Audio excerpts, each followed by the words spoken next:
Garantie sans utopie. Épisode 30. Allez, on va continuer sur Hearthstone. On va continuer à découvrir des cartes. On va peut-être faire quelques parties. J'en ai pour 39 minutes de temps. J'ai débloqué sur le téléphone. Donc c'est la marche du roi Lich, qui est évidemment Lord Hadès. Ça, c'est le seigneur des morts. Vous trouverez dans Job, dans l'Apocalypse. Il y a la différence dans Hébreu. Dans Genèse, c'est le roi de Salem. C'est mon maître à la base, à moi, Kerberos. Lui, j'en étais déféré il y a 20 millions d'années. Voilà. Donc là, ils l'ont fait dans Hearthstone, c'est le roi Lich. Un lich, on va dire. Ou une liche, un lich. C'est un gros magicien mort-vivant, puis roi Lich, le roi de toutes les liches. Ah bah oui, quand même, c'est Lord Hadès, quoi. Voilà. Donc, bien des aventures, ils m'ont fait dans Hearthstone sur cette histoire. Là, j'ai gagné un petit paquet, je regarde. Oui. On va voir les 5 cartes que j'ai gagnées. C'est 5. Un peu comme moi. J'ai mis admin 5. Voilà, avec le nouveau dos que j'ai mis. La provision du fléau. Vous piochez 3 cartes. Vous en choisissez une à défausser. Ok. Provision du fléau, démoniste. Réanimatrice d'infanterie. Cri de guerre. Ressuscite un mort-vivant allié, lui reconfère réincarnation. Ok. Là, il y a une épique. Courbe sort du sanctum. Chaque fois que votre adversaire cible un autre serviteur avec un sort, le redirige sur ce serviteur. Ok. Ok, ouais, c'est pas mal ça. Chaque fois que votre adversaire cible un autre serviteur avec un sort, le redirige sur ce serviteur. Ouais, en gros, il attire tous les sorts. Lumière du phénix. Vous piochez 2 cartes. Coûte un cristal de moins pour chaque personnage allié blessé, guerrier. Ouais, pas mal. C'est un peu classique chez le guerrier, ça, il est vachement du blessé. Cri de guerre, si un mort-vivant allié meurt après votre dernier tour, découvre une carte rune impie. Non, une carte chevalier de la mort. Les runes impies, j'ai toujours pas trop vu ce que c'était. Bon. Alors, j'ai une partie en arène que je vais peut-être faire, je sais pas, on va voir. Vous voyez, là, il y a le journal. Ils ont sorti ça, le journal. Là, les quêtes journalières. Tatati tatata. Ça va jusqu'à 4, je crois. Tatati tatata. Hebdomadaire. Tatati tatata. Là, il y a le parcours de récompense. Alors, j'ai gagné encore des récompenses, là. Hop là. Alors, j'ai encore un truc de la taverne. J'en ai 10 déjà. Tellement je suis avancé. Regardez, je suis au niveau 46. Quand même pas mal. Alors, on va voir ce que j'ai gagné encore. On voit rien puisque je suis en 46. Alors après, il y a tout ça, tout ça, tout ça, tout ça. 50, ça va jusqu'à quoi? 55, 60, 65, 70, 75, 80. Ils ont mis dans un parcours de récompense 85, 90, 95, 100 et bonus. Bon, je sais pas ce que c'est que le bonus. En gros, ouais, je suis 46 sur 100. Bon, c'est déjà pas mal. J'ai pas beaucoup joué cette saison, qui est en gros un mois. Là, j'ai des trucs à déverrouiller, tout ça. Moi, je ferai ça plus tard. Alors. Allez, hop là. Bon, alors ma collection. On va voir même peut-être pour assembler un deck, je sais pas, on va voir. Moi, mes 3 decks, ils marchent bien en tout cas. Alors, on a une fossoyeuse nécrotique qui est arrivée. La fameuse Syndragosa, alors là, elle est monstrueuse, celle-là quand même. Roi Lich. Ils ont sorti Château de Natria, que j'ai pas trop joué aussi. On va voir ce Château de Natria peut-être. Bon, alors on en était à Druide. Griffure. Donne plus de attaque à votre héros ou héroïne pendant ce tour. Inflige des dégâts équivalents à son attaque à un serviteur. Ouais, c'est classique, c'est comme la griffe quoi. Zombie persistant. Zombie invoque un zombie manchot 1-1 avec Ral d'agonie, invoque un zombie 1-1. Ça c'est pareil, c'est vachement classique chez le druide, c'est vachement les petites créatures. Vachement le druide. Chasseur. Tracker de Babiole. Vous piochez un sort contre un cristal. Pareil. C'est vachement les 1 cristal. Des zombies encore derrière, c'est des zombies abeilles. Décidément, ils font vachement classique, hein, une version zombie quoi. Version mort-vivant que je suis, donc pourquoi pas. Ouais, je suis un double vampire, moi. Zombifié. Il y a des mamans. Ça, c'est. Vous voyez, c'est. Je me suis pris une tentative de meurtre. J'ai ressuscité une trentaine de fois, un truc comme ça, quoi. Comme je suis le frère de Jésus, j'y arrive. Question de foi. Comme ça. Crash Foudre. Alors, Crash Foudre, on va voir. Inflige un point de dégâts, tout ça. Voilà. Okay. Et fidèle compagnon, découvre une bête de votre deck et l'invoque. Soif de mana 10. On invoque aussi une copie. Donc, voilà. Soif de mana, je sais pas, je sais plus. C'est une sorte de cristaux à additionner. Cristaux vides. Éclair des arcanes, ok. Vers des arcanes. Ajoute un éclair des arcanes dans votre main, ok. Jeune recrue spectrale. Une fois que vous avez lancé un sort, inflige un point de dégâts à tous les serviteurs adverses. Ouais, c'est pareil, vous avez déjà un petit peu quand même dans Hearthstone, ça. Petite tornade. Si vous avez lancé un sort au tour précédent, découvre un élémentaire. C'est élémentaire Naga. Encore les élémentaires. Là, je gagne une... non. Relance chaque sort ne venant pas directement de votre deck que vous avez joué pendant cette partie. Ouais, c'est pareil, ça, ils avaient déjà un petit peu avec l'école de magie. Déchirer la réalité. Place 2 sorts de mage aléatoires du passé dans votre main. Il coûte 2 cristaux de moins. Pourquoi pas.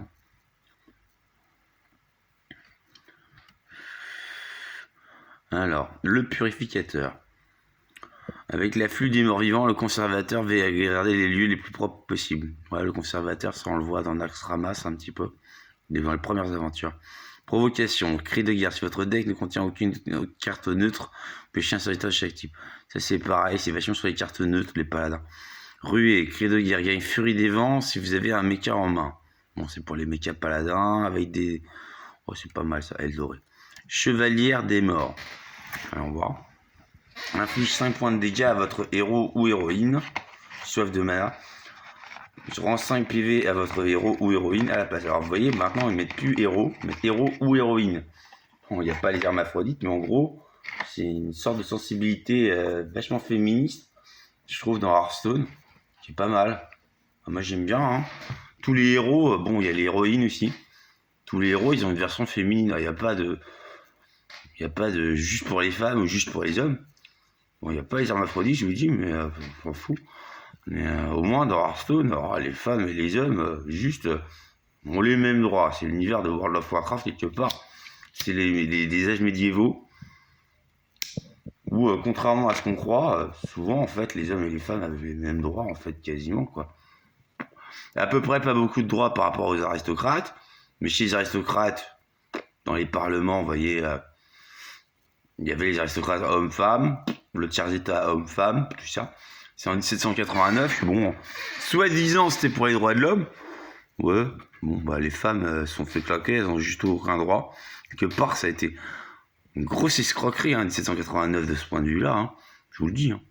Par rapport aux âges médiévaux, où finalement, vous voyez, les chevaliers, c'était fait pour défendre les femmes. Ce qu'on appelle la chevalerie, la galanterie, etc., la courtoisie, tout ça.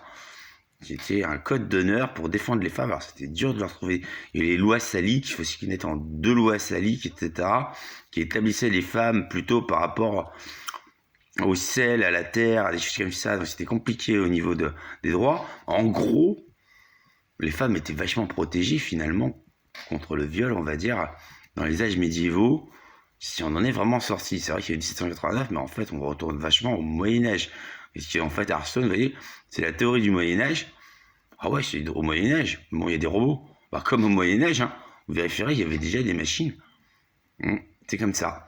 Quelque part, la technologie est assez équivalente. Je veux dire, dans l'Antiquité, il y avait déjà des machines. On construisait des pyramides avec des machines. Avant ça, il y avait encore des machines. On appelle la crypto-archéologie. Alors, nécromancienne putréfiée. Cri de guerre, dragage. Si c'est un mort-vivant, inflige 5 points de dégâts au héros ou à l'héroïne adverse. Ouais, dragage, pas mal. Au dragage, si vous prenez une carte, en dessous et vous la mettez au-dessus.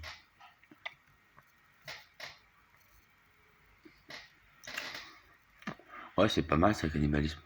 Bon, c'est du cannibalisme, quoi. Sectateur, forge cristal. Alors, ce que j'aime beaucoup aussi dans Hearthstone, c'est finalement les noms. Oh, qu'est-ce qui tombe à raccord, quoi. J'ai pu designer un petit peu quelques cartes de Hearthstone. Mais genre, bon, ils ont eu du problème avec Magic sur certains trucs, genre boule de feu, à savoir si une boule de feu c'était enregistré. Ah ouais, la boule de feu elle est enregistrée, tu peux pas dire boule de feu sans que ce soit copyright boule de feu, d'après Magic. Là, c'est une explosion pyrotechnique, donc des fois il a fallu faire des synonymes. En gros, c'est un peu pareil, hein, Magic et Hearthstone, c'est la théorie de l'Heroic Fantasy, c'est issu, on va dire, l'étude de Tolkien, de biblique, Warhammer, Hearthstone, en gros, en s'axant un petit peu sur le Moyen-Âge. Et puis, par exemple, pour Warhammer, que je pratique aussi, ils peuvent pas se piffer, hein, Warhammer et Blizzard, évidemment, ils sont concurrents. Bon, moi j'aime bien les deux. J'ai mon armée de Warhammer. Bon. Warhammer, c'est hardcore, par contre, hein, c'est hardcore dur.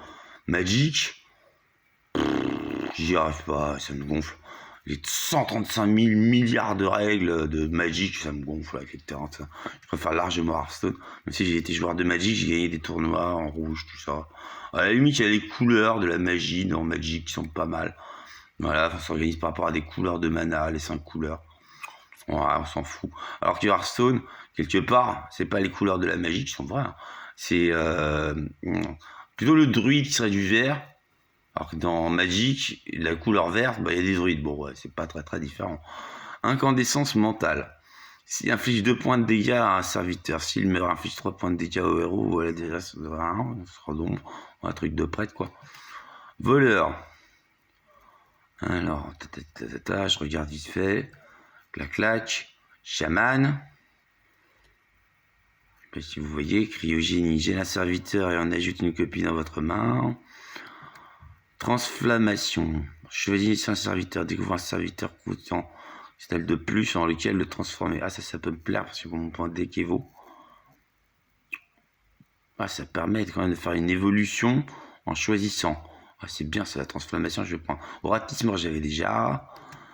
Mâchouilleur givrelon. Alors ça, c'est pour les Murlocs. Il est très fort en Murloc, le chaman. 3 Murlocs à 1 si vous avez joué un élémentaire. Donc c'est du Murloc élémentaire, ok. Et j'avais déjà l'adjurateur de l'effroi que je trouve pas mal, je le joue.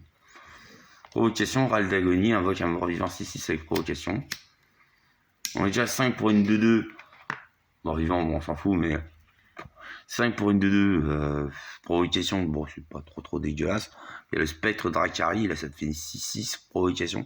Ça, c'est bien chiant à poser. L'adjurateur de l'effroi. Quelque part, c'est moi. Hein. Allez, 5. 25 octobre 83. 2-2. Bon, et quand je meurs, je me transforme en spectre, pourquoi pas Dracari. Toujours provocateur, hein. Moi j'aime bien taunter, j'aime bien provoquer. Quelque part, c'est une carte qui me... Il y a des cartes qui me correspondent à ma carrière, je trouve. L'adjurateur de l'effroi, j'ai pigé ça un peu, que bon, dans Shaman, quelque part, c'est moi. Je suis pourvoyeur de protocole, tortureur dans les enfers. C'est un peu ça. Dans démoniste. Il y a plein de trucs là en démoniste. Hein. Tchoup. Mais moi, je joue pas trop de démoniste, moi. Voilà. Mais on va voir guerrier, plein de trucs. On verra ça plus tard. Et alors, la Banshee. J'ai une Banshee aussi. Allez, ça fait ça, une Banshee. Ça fait le cri de la Banshee. Une Banshee, ça détermine l'espérance de vie de quelqu'un. Ce que je peux faire. Pour qui je veux. Bon, ça s'utilise peu, en fait, je trouve, parce que, bon... Les gens veulent pas trop, hein, mais c'est plutôt un service à rendre. Voilà. Une erreur. Tiens, une erreur, c'est quoi ça? Serviteur de tous les types. Oh, une erreur. Oh, d'accord.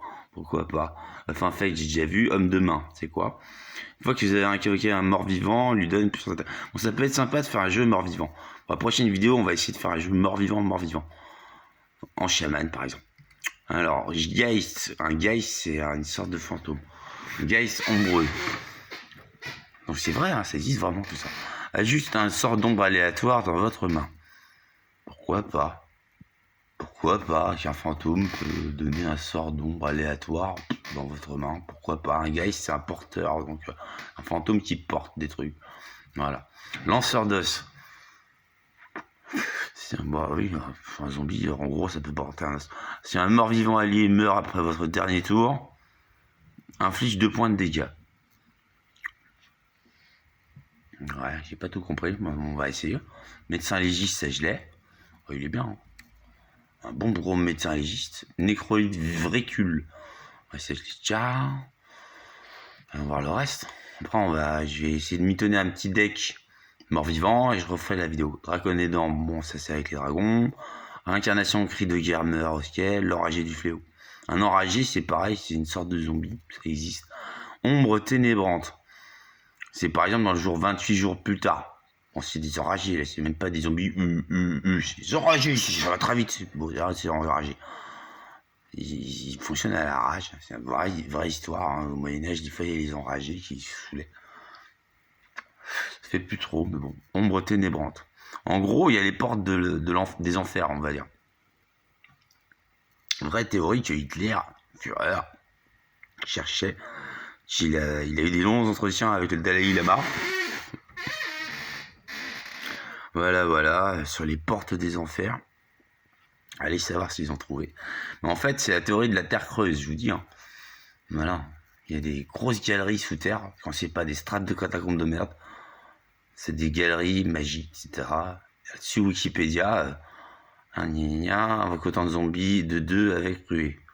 Pas mal, c'est l'exarque perdu. Exarque, c'est une sorte de reine perdue. Zombie décédé, ouais, c'est pareil, ça existe. Donc en fait, vous voyez, Wikipédia, vous reparerez le logo. Bon, bah, juste, c'est une terre creuse. Voilà, terre creuse en version puzzle. Puzzle symbolisant la recherche de la vérité avec les symboles, c'est ça. Creuse. Ah, garantie, il y a 100 000 niveaux d'archives, hein, je vous rappelle. Juste sous nos pieds. Ah, les dinosaures, ils sont juste en dessous. Hein. Peu importe ce que les scientifiques à la con ils vous disent. Elle est grosse la Terre. Hein. Oh, c'est pas un petit caillou. Hein. Grosse la Terre. Garantie. Et puis Pluton, juste parce que c'est plus petit que Jupiter. Je sais même pas ce qu'il y a à l'intérieur de Jupiter. De Jupiter, il y a Jupiter déjà par exemple. Bon, c'est compliqué. Je vous raconterai un jour pour Jupiter ce que j'ai trouvé. Bon. En gros, il y a une couche de gaz. En dessous, il y a quelque chose. Hein, ce que j'ai compris sur Jupiter. La Lune, c'est plutôt, il y a un gros géant de pierre. Et j'en ai mis un deuxième, j'en ai demandé à Dieu. Comme ça, le premier, il peut se reposer et faire ses trucs. Le géant de pierre, un peu au chômage. Il a beaucoup bossé. Hein, parce qu'il fallait, c'est par rapport à la précision des équinoxes, si vous y connaissez en astrologie. Voilà. Alors, instructrice de transposition. Choisissez un serviteur adverse. L'échange contre un serviteur aléatoire du deck adverse. Ouais, c'est une transposition. Place les 3 autres cavaliers. Oh, dans votre deck va étendre cavalier de la gare. Ça, c'est Team 40. C'est 40, quoi. 6, 6, 6. Vous voyez, on nous associe souvent au nombre de la bête. Les cavaliers de l'Apocalypse, c'est plus compliqué que ça. 6, 6, 6, c'est 18 lettres. C'est le dernier des derniers. C'est compliqué. Hein. Quelque part, les cavaliers, on commence dernier des derniers. Rien à voir avec la bête. Quelque part, c'est une homonymie. 3 autres cavaliers. Ah, je vais le jouer, ça. Et donc là, ils ont fait des beaux cavaliers d'Apocalypse. Il y avait déjà Uther qui faisait apparaître les cavaliers. Donc moi, quoi, tout ça. Le juge, tout ça. Là, alors là, on a le puits de soleil. Ouais, ça, j'avais déjà vu. Et Thaddeus, monstruosité. Alors là, Thaddeus, c'est du gros lourd. J'ai une provocation. Vos cartes de coups impairs coûtent un cristal. Oh, c'est pas mal, ça. Le bonus s'applique aux cartes de coups pairs le tour suivant, où qu'il soit. Ah ouais, c'est gros, ça. Thaddeus, monstruosité. Ouais, je vais essayer de le jouer. Allez, je vous laisse là-dessus, je vais mitonner un petit deck et on se retrouve.